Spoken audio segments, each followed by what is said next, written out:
Ay, hello, good evening. So, update ko lang po kayo, magre-reveal po tayo ng ating kita ng December 5 to 30, 31.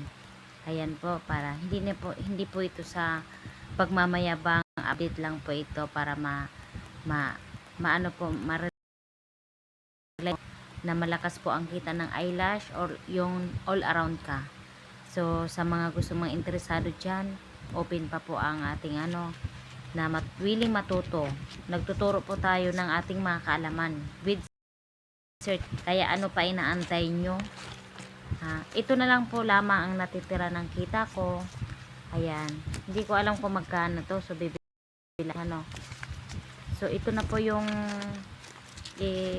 i-reveal ko po sa inyo, i-update ang kita na may kita po talaga itong talent na ito, pero 'di ba? Marami po tayong kalaban pero laban lang, at saka ang pinagkaibahan lang yung all around tayo. So, all around tayo, kaya kung wala tayo sa hair, mayroon po tayo sa eyelash. Pag wala po tayong eyelash, mayroon po tayong gel polish.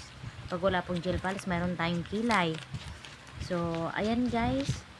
So, ito po yung natitira sa ating December hanggang December 31. Ito po yung pera ang natitira. So, ang mga nagastos po natin sa naubusan mga gamot sa salon natin, mga gamit sa eyelash. So, mga ganyan. Tapos yung handa natin ng New Year.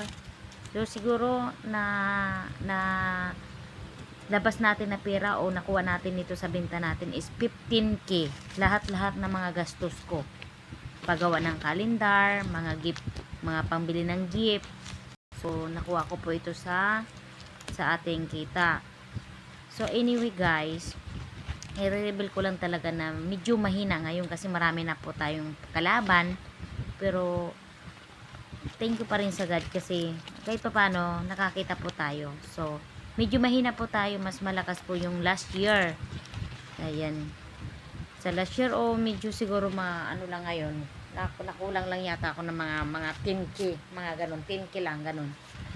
So, itotal po natin ang lahat-lahat na mga ingastos natin sa handa, sa pag-giveaway, tapos sa mga wala sa salon, siguro itotal natin yung 15k.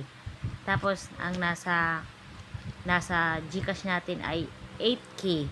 So, magkano na po yun? Sa 8k, 15, 20, 23k. Ayan po. 23k po ang lahat-lahat ng mga nagastos natin sa loob ng 1 month, 2024. So, ito na po yung natitira. So, bibilangin natin. Guys, ito po yung natitira po, guys. Ito po yung pambayad ng wifi. May akong hulugan na every month ng credit card. Tapos may mandi po ako sa card. So marami po akong binabayaran po guys.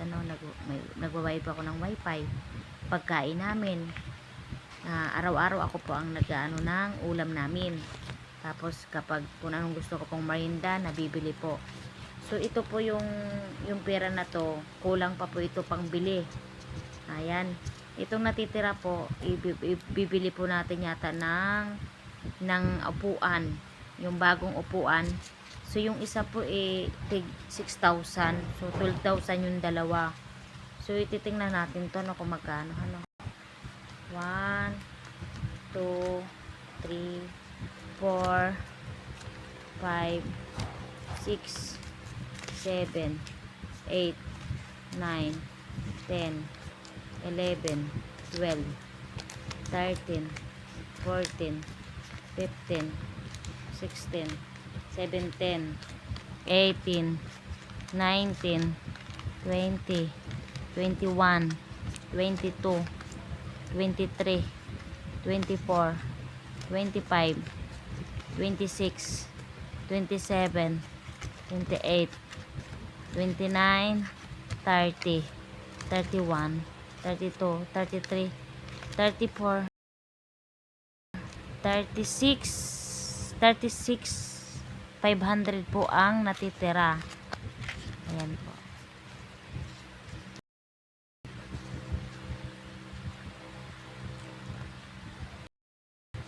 So ito po yung natitira ng ating kita po, 36,500.